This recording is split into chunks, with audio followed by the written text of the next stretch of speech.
વાપીમાં ભારે વરસાદથી દુકાનોમાં ઘૂસ્યા પાણી. વાપીમાં 2 કલાકમાં 4 ઇંચથી વધુ વરસાદ ખાબક્યો. વાપીના અનેક રસ્તાઓ પાણી થઈ ગયા તો વાપી ટાઉનમાં મુખ્ય બજારમાં પાણી ભરાઈ જતા ગ્રાહકો, વેપારીઓ અને દુકાનદારોએ પરેશાનીનો સામનો કરવો પડ્યો. વાપીમાં સવારથી સાંજ થતા વરસાદી માહોલ જામ્યો. બપોર બાદ ધોધમાર વરસાદને કારણે વાપીની મુખ્ય બજારમાં પાણી ભરાઈ ગયા. રસ્તા પર ભરાયેલા પાણી દુકાનોમાં પણ ઘૂસી ગયા. દર વખતે ભારે વરસાદ વખતે આ બજારમાં આવા જ હાલ થાય છે. દુકાનોમાં પાણી ઘૂસી જતું હોવાથી વેપારીઓ અને દુકાનદારોને મોટું નુકસાન સહન કરવાનો વારો આવ્યો છે.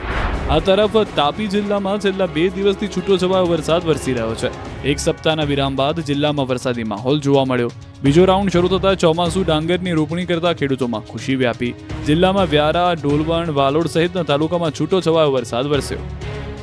ભાવનગર જિલ્લાના પાલીતાણા સહિત પંથકમાં વાતાવરણમાં બપોર બાદ આવ્યો પલટો. અસહ્ય બફારા બાદ વાતાવરણમાં પલટો આવતા વરસાદી માહોલ સર્જાતા શહેરમાં ઠંડક પ્રસરી ગઈ. પાલીતાણા શહેર તેમજ આજુબાજુ ગ્રામ્ય વિસ્તારમાં ધોધમાર વરસાદનું આગમન થયું. પાલીતાણાના વીરપુર, જીવાપુર, ડુંગરપુર, આદપુર, જામવાડી, લુવારવાવ, રાજસ્થળી, સિંજળિયા, ઘેંટી, સોનપરી, વડાળ, કદમગીરી સહિત ગ્રામ્ય વિસ્તારોમાં પણ વરસાદી માહોલ જોવા મળ્યો હતો. તો સૌરાષ્ટ્રમાં અને દક્ષિણ ગુજરાતમાં આગાહી હતી તે પ્રમાણેનો માહોલ થયો છે. અમરેલી જિલ્લામાં પણ વરસાદી માહોલ છવાયો. શહેરી વિસ્તાર સહિત આસપાસના ગ્રામ્ય વિસ્તારોમાં પણ પડ્યો વરસાદ. લાઠી પંથકમાં પણ શ્રાવણ માસના પ્રથમ દિવસે વરસાદી ઝાપટા પડ્યા. બપોર બાદ ધીમી ધારે વરસાદ વરસતા વાતાવરણમાં ઠંડક પ્રસરી ગઈ હતી. રાજ્યના જીવાદોરી ગણાતા સરદાર સરોવર નર્મદા ડેમની સપાટીમાં થયો વધારો. ડેમની સપાટી 124 મીટર પર પહોંચી ગઈ છે. ઉપરવાસમાંથી 63,530 ક્યુસેક પાણીની આવક નોંધાઈ, જ્યારે 45,459 ક્યુસેક પાણી ડેમમાંથી છોડવામાં આવ્યું છે. નર્મદા ડેમમાં હાલ 1670.36 MCM પાણીનો જથ્થો નોંધાયો. નર્મદા ડેમ 56% ભરાયો છે. પાણીની આવક CHPH1 અને RBPH3 પાવર હાઉસ ચાલુ કરાયા છે. તળાજામાં તંત્રે બનાવ્યો લપસણો રોડ. ધડાધડ અનેક વાહનો લપસ્યા. પહેલા બાઇક ચાલક ધડામ દઈને સ્લીપ થયો, પછી એક દંપતી ઢસડાયું, જે બાદની 1 મિનિટમાં જ ટેમ્પો સ્લીપ થયો અને જે બાદ બસ પણ સ્લીપ થઈ. ખતરનાક દ્રશ્યો છે ભાવનગરના તળાજા ગોપીનાથ રોડના. ભાવનગર જિલ્લાના તળાજા તાલુકાના ઉચડી ગામ નજીક નવા બનાવાયેલા રોડ પર ભારે વરસાદી માહોલમાં વાહનો સ્લીપ થયા. વિડીયોમાં સ્પષ્ટ દેખાય છે કે એક પછી એક બાઇક, ટેમ્પો, રિક્ષા અને બસ જેવા વાહનો રોડ પર સ્લીપ થઈ રહ્યા છે. ઝરમર વરસાદમાં બાઇક, રિક્ષા અને બસ સહિતના વાહનો સ્લીપ ખાતા જોવા મળ્યા. બપોરે 3 વાગ્યા આસપાસ ઝરમર વરસાદમાં એક ટેમ્પાના બ્રેક ન લાગતા તે સીધો દિવાલમાં ઘૂસી ગયો. સદનસીબે ત્યાંથી સાયકલ લઈને જતા 2 લોકો બચી ગયા.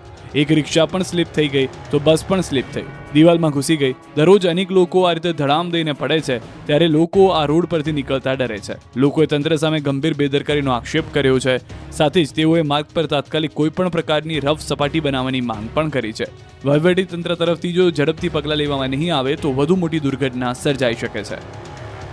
તો પંચમહાલમાં પૂરપાટ આવતી કાર પશુ બાંધવાના છાપરામાં ઘૂસી તો સુરતમાં BRTS બની બેફામ. પંચમહાલના ઘોગંબામાં ખતરનાક અકસ્માત થયો હતો. ઘોગંબાના હાથણી માતા ધોધ જવાના માર્ગ ઉપર એક કાર ચાલક પૂરપાટ જઈ રહ્યો હતો, ત્યારે જ અચાનક ચાલકે સ્ટીયરિંગ પરથી કાબુ ગુમાવ્યો, જેથી સ્પીડમાં આવતી કાર રોડની સાઈડમાં આવેલા પશુ બાંધવાના છાપરામાં ઘૂસી ગયા. કાર આવી ચડતા પશુઓમાં અફરાતફરી મચી ગઈ. પૂર ઝડપે અચાનક કાર પશુઓ વચ્ચે ઘૂસી જતા એક પશુનું મોત થયું, 2ને ઈજા પહોંચી. બીજી તરફ કાર પલટી અને ઊંધી વળી ગઈ. જોકે સદનસીબે નજીકમાં આવેલા રહેણાંક મકાનમાં કાર ઘૂસી નહીં, જેથી મોટી જાનહાની ટળી. કાર ચાલક કાર મૂકી ફરાર થઈ ગયો. બેફામ BRTSના દ્રશ્યો સુરતના છે. પાંડેસરાના દક્ષેશ્વર વિસ્તારમાં BRTSનો આતંક જોવા મળ્યો. પૂરપાટ આવતા બસના ચાલકે કાબુ ગુમાવતા બસ ડિવાઈડર સાથે અથડાઈ હતી, જેથી મુસાફરો ડરી ગયા. હાલ બસ ટ્રાફિક સિગ્નલ સાથે અથડાતા ટ્રાફિક સિગ્નલને નુકસાન થયું છે. પોલીસે ઘટના સ્થળે પહોંચી તપાસ શરૂ કરી છે. સુરતમાં BRTS બસે કોર્પોરેટરની કારને મારી ટક્કર તો અરવલ્લીમાં ટ્રક ખાબક્યો નદીમાં. બેફામ આવતા BRTS ચાલકે કંઈક આ રીતે કોર્પોરેટરની કારને મારી ટક્કર. દ્રશ્યો સુરતના છે. કતારગામ અમરોલી બ્રિજ પર BRTS ચાલક પૂરપાટ આવી રહ્યો હતો, ત્યારે ટ્રાફિકમાં ડ્રાઈવરની બ્રેક લાગી ન હતી. પૂરપાટ આવતી બસ સીધી જ આગળ જતી કોર્પોરેટરની કાર સાથે અથડાઈ હતી, જેથી કારમાં સવાર લોકો હેબતાઈ ગયા. અકસ્માત બાદ ભારે વિવાદ સર્જાયો. મહિલા કોર્પોરેટરના પતિ દ્વારા BRTS બસના ચાલક વિરુદ્ધ પોલીસ ફરિયાદ કરવાને બદલે નુકસાનીની રકમ અંગે બંધ બારણે સમાધાન કર્યું. તો હિંમતનગર હાઈવે પર બેફામ જતું ડમ્પર નદીમાં ખાબક્યું હતું.